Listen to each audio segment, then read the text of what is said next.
Alors, au final, dans cette étude, quels sont les résultats et comment avez-vous recueilli et traité ces résultats?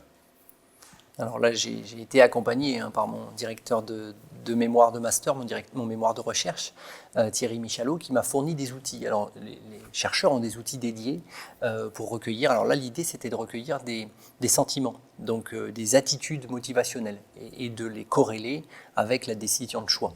Donc on est dans la statistique descriptive, des moyennes, des écarts types, et puis dans la statistique inférentielle où on va venir confirmer qu'on a bien ce qu'on appelle les différences justes notables, les différences vraies, selon les profils.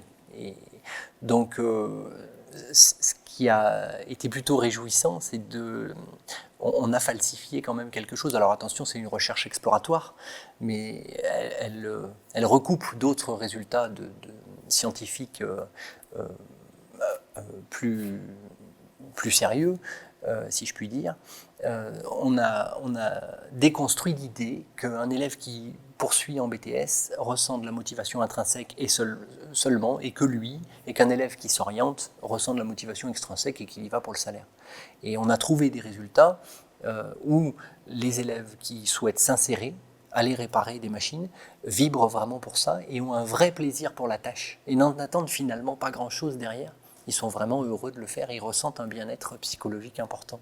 Et les motivations intrinsèques, donc aux déterminants de l'élève lui-même, qui proviennent de l'élève lui-même, intra on dit, sont très forts. La motivation intrinsèque est souvent plus forte chez ces élèves-là que chez les élèves qui souhaitent poursuivre en BTS. Et en accord, alors après, on en a discuté avec, au moins par mail avec Fabien Fenouillet, qui est là-dessus avait beaucoup de résultats sur les bons élèves, on va dire. Et on retrouve cette coprésence des motivations intrinsèques et extrinsèques chez les très bons élèves qui veulent poursuivre. Alors bon, je dis académique, voilà. Mais c'est une caractéristique. Alors après, c'est une caractéristique des très bons élèves des élèves qui souhaitent poursuivre et qui ont des résultats